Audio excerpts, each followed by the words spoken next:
So you asked the question to say, can you pay salaries to your children? And my friends, this is what we want to answer today. So you've got a business, and within this business, you want to be able to pay your kids a salary. Is it allowed or it is not allowed? I personally have kids myself. One of them is a teenager, the other one is a pre-teenager. And I've been practicing this for a minute. And I thought, let us answer this question because you asked it, and we can dive into answering this question. And obviously, the answer is yes, no, maybe, no if you don't have a company, yes if you do have a company. How do you do it? That's what we're going to be talking to Pateka on. Pateka, welcome. How are you? I'm good, thanks. And how are you? Very well, thank you. Does the law allow me as a business person to pay my children a salary? That's the question. As a company? Yeah. Okay, I think firstly we need to understand that anyone who has to be paid out of the company has to be associated with the company. Right. Is that person that is getting paid a director in the company, or is that person a shareholder in the company? So there must be a certain association with the company for that person to qualify to be paid. Remember, when you're submitting your income tax returns on behalf of the company, there are declarations that you need to do. So now, with regards to the funds that you are taking out of the business to pay certain individuals, there must be a declaration of who these certain individuals are and how are they related to the company. Amazing stuff. So you asked for that question, Pateka, I like it. But I'm going to throw in a curveball for you here. So I married a beautiful wife, and she gave me one handsome boy and one beautiful girl. And I thought they are model-like, you know? So I thought, let me put my kids on our billboard, let me put the boy on our magazines, things like that. So they were acting, they were models, right? They provided a service. So surely I can pay them? Not sure you can pay them because they then have a contract between the company and themselves to do modeling. Right. So meaning, don't do it the traditional way, rather do it the professional way. Where 100%. You know that then the payment can at least be declared clean. It's a legit payment. Yes. Right. If they come to clean the offices, exactly. Child labor. So yeah. as long as there is a training. True, it is training because it's definitely not child labor, but you are training them to understand that they should work for something. If they want to earn something, they need to work first. So I think the most important thing, hence I was saying there must be a link. So then the link in terms of how are they associated with the business is because they are those, I would say, independent contractors of the business, for the lack of a better word. Okay, so in summary, Pateka is saying, or we are discussing and having a conversation that can you pay your kids? The short answer is yes, but it has to be legit. There has to be a contract behind it, and it also needs to be above board. Your children can't come in to be an accountant now in your family. No. Right? No, definitely. It is things that they should be able to do. Yes. Right? Is there a cap, Pateka, in terms of how much you can pay them? All of a sudden, we're paying our kids 500,000 for the year. As long as it's still within their tax margin. Right. I can't confirm exactly how much is the tax margin as of today, but as long as it's within their tax margin, so that at least you don't expose them to paying income tax before they become adults. Amazing stuff. So there you are. It's a question that Pateka is thrown in your space. You ask the question, can you pay your kids? The answer is yes. How? Number one, there has to be a contract, all right? Something that they can be able to do. Number two, you can be able to pay them within the margin of the tax bracket. So you need to go and check what is the tax bracket that you are happy to be paying your kids. The last time I checked, I think it was just below 100 grand for a kid.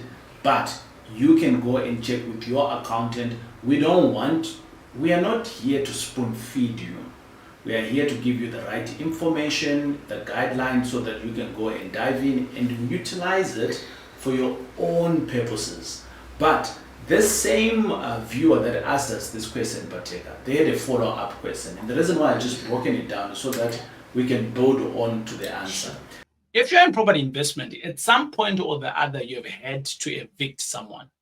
And I know, my friends, it is a painful exercise. But I'm here to tell you that for the last couple of years, I've been using a company that is called Xpello. Xpello, basically what they do is that you pay them a monthly fee. And over and above that, whenever you get a delinquent tenant, they will come and evict that individual free of charge, because obviously you've been paying, right? And over and above that, you don't have to do anything. But guess what? I have managed to organize a good price for you. And the link here that you're seeing, which is called xpello.link/TJ Tribe, gets you a great discount from Xpello. So my friends, don't be caught with your pants down on your tenant. Just Xpello them with Xpello. It is TJ. Let's go back to the video. So the question that came up was, can I pay my children's salary from my company? We've addressed that, Yes. right? However, the follow-up was saying, can they inherit my property whilst it is in the trust? So which basically means that this individual does have a trust, and they are wanting to see whether they can pay their kids. We've just defined it. But now the inheritance part here, to me, it's a little bit of a gray area. How best can I make sure that my son inherits my property that is within my trust? That's the question here, yeah? Okay. So one, remember at the time of creating the trust, you appointed your children to be your beneficiaries. Right. At one of the videos we had previously, we mentioned about ownership. Yeah. So where exactly is the ownership of the trust assets? So the ownership of the trust assets is with the beneficiaries. Right. So beneficiaries, because when I mentioned in the previous video, I said you need to understand the nature of the trust. Either it's a discretionary trust or it is a vested trust. Yeah. Discretionary trust, the beautiful part of it is that the trustees decide how they would want the beneficiaries to benefit. And then the vested trust, the beneficiaries already, they gain a direct ownership of the trust assets, right? So now, depending on which one it is, so the inheritance part comes then when the trust gets dissolved. When the trust gets, remember we have income and we have capital beneficiaries. So it's either you want all of them to become either capital or income beneficiaries, or you choose between your beneficiaries who's going to be income and who's going to be your capital. For example, you can have in your trust like your parents, and then you choose your parents to become your income beneficiaries, rather than, because maybe you know, not as much as things have changed now, you know that your parents will pass on first before you. So therefore you would want your children to be your capital beneficiaries. Right. So meaning once the parents pass on, then you know you no longer have income beneficiaries. Now you have your children only, which you can decide whether you, unless you obviously stated clearly in the trust deed that you only want them to be capital beneficiaries. When do they become capital beneficiaries? When you dissolve the trust, or if there is anything, let's say there's a source of certain income that happened, or let's say as a founder, for example, one of the founders, let me just put it that way, maybe you decided to have let's say a life cover taken by the trust, and then one of the founders pass on, and then yes, that money gets paid to the trust, and then instead of keeping that money or growing it within the trust, then we decide to pay the lump sum. So that's a capital. So with regards to that, it can happen that way, or it can happen upon the death of the founder if there's only one founder. Because I've seen in some trusts, people don't want, because of the complications of human beings, they don't want to appoint too many trustees. They would rather be the only trustee together with the husband and the independent trustee. So if it happens then that the other founder passes on, and then the other founder decides, you know what, I'm not continuing with this, so I would rather dissolve this trust. And then the assets that are within the trust, or the ownership of the assets from the company through the trust, they automatically become the assets of those beneficiaries. Right. That is why we always mention that understands the transferring of the power from you to the trust, because you are creating something that is not yours. You are creating something that is for your generation and generation to come. I think the leading question that this person would have asked, I'm just now thinking on their behalf here, is that if this person was me, and what's now going to happen is that I want my firstborn to inherit my property. By the virtue of being in the trust as a beneficiary, they are automatically inherited. Yes, right. That's correct. However, you are saying, Poteka, my wife may decide these things about trust and so on. There was TJ's thinking, I'm not doing this. She can dissolve it. Yes. So at the moment, my trust dictates my wife as beneficiary number one, my firstborn and my lastborn. So I've got 2 kids.